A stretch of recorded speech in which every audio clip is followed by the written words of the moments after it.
Assalamualaikum warahmatullahi wabarakatuh. Perkenalkan, nama saya Ganang Ari Putranto dengan NPM 193402416031 dengan mata kuliah Kewirausahaan K07 dari Prodi Manajemen dengan dosen pengampu Ibu Dr. Muhani SE MSI M. Di sini saya ingin membuat video untuk ujian tengah semester dengan tema membuat perencanaan usaha berupa video gabungan antara animasi dan presentasi. Jenis usaha yang akan saya coba di sini adalah berupa dropship sepatu sneakers dengan nama Sneaky_shop. Dropship artinya sistem penjualan di mana penjual atau dropshipper hanya memasarkan dan menjual barang milik pihak lain tanpa perlu membelinya terlebih dahulu, atau dengan kata lain tidak perlu menyetok barang. Konsep bisnis dropshipping yakni si penjual menghubungkan produsen atau pemasok dengan pembeli. Arti dropship seringkali disamakan dengan reseller.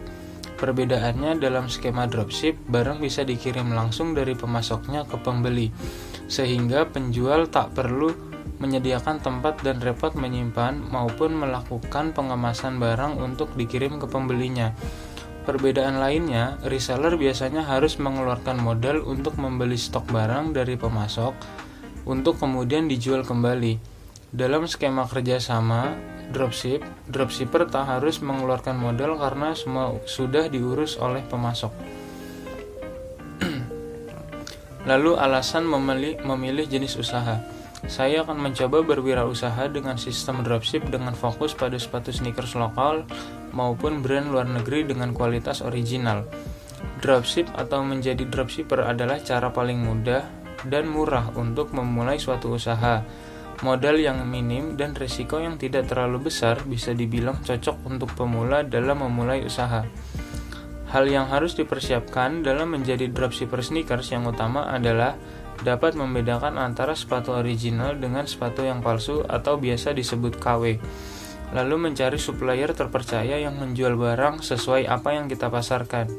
Dan yang terakhir menurut saya yaitu mencari supplier yang dapat memberikan harga miring agar kita dapat menjual kembali barang tersebut dengan harga yang bersaing dengan yang ada di pasar. Cara kerja bisnis dropship adalah pelanggan membeli barang dengan mentransfer uang ke rekening dropshipper. Lalu dropshipper membayar kepada supplier sesuai harga beli dropshipper ditambah ongkos kirim. Selain mengirimkan uang pembelian barang, dropshipper juga mengirimkan data-data pelanggan kepada supplier seperti nama, alamat, dan nomor yang bisa dihubungi. Dari sini, barang akan dikirimkan oleh supplier langsung ke alamat pelanggan. Dengan kata lain, karena merupakan bisnis online tanpa modal, tugas dropshipper adalah hanya memasarkan barang tanpa perlu menyetok barang. Setelah mendapatkan pelanggan, dropshipper bisa langsung menghubungi pemasok barang dan mengirimkan pesanannya langsung ke alamat pembeli. Lalu, keuntungan menjadi dropshipper. Yang pertama, minim modal. Dropshipper tidak memerlukan modal yang banyak untuk stok barang. Lalu yang kedua, tak perlu memiliki penyimpanan. Karena dropshipper tidak menggunakan sistem stok barang, maka dropshipper tidak memerlukan tempat untuk penyimpanan. Lalu yang ketiga, tidak repot dengan pengemasan dan pengiriman barang. Dropshipper hanya memberikan alamat customer kepada supplier untuk mengemas dan mengirim barang. Lalu cara memasarkan produk. Yang pertama, mengimplementasikan SEO. Dengan menerapkan teknik SEO, toko atau produkmu akan bisa ditemukan di hasil pencarian internet. Lalu membuat konten marketing.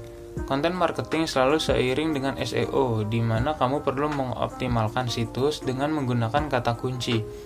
Caranya buat artikel atau konten yang memuat satu atau beberapa kata kunci tentang produk yang kamu tawarkan.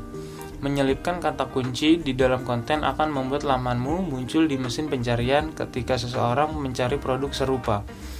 Lalu mengoptimalkan deskripsi produk pada konten yang kamu buat. Optimalkan deskripsi produk dan beri foto sesuai asli supaya menarik perhatian calon pembeli. Lalu brand storytelling. Jika kamu ingin sukses memasarkan produk dropshipmu, gunakan storytelling untuk membangun kepercayaan konsumen. Dikatakan bahwa orang-orang mudah mengingat cerita, sehingga hal itu dinilai bisa menarik perhatian dan membangun kepercayaan konsumen terhadap produk yang kamu jual. Cerita tak harus berupa tulisan, tetapi bisa juga visual maupun verbal, seperti ketika orang memberikan testimoni untuk sebuah produk. Lalu yang kelima, manfaatkan media sosial.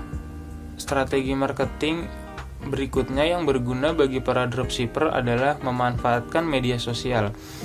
Tentukan target pasarmu dan manfaatkan media sosial di mana sebagian besar dari mereka menjadi pengguna sebuah platform. Sekian dari saya, kurang lebihnya mohon maaf. Wabillahi taufiq wal hidayah. Wassalamualaikum warahmatullahi wabarakatuh.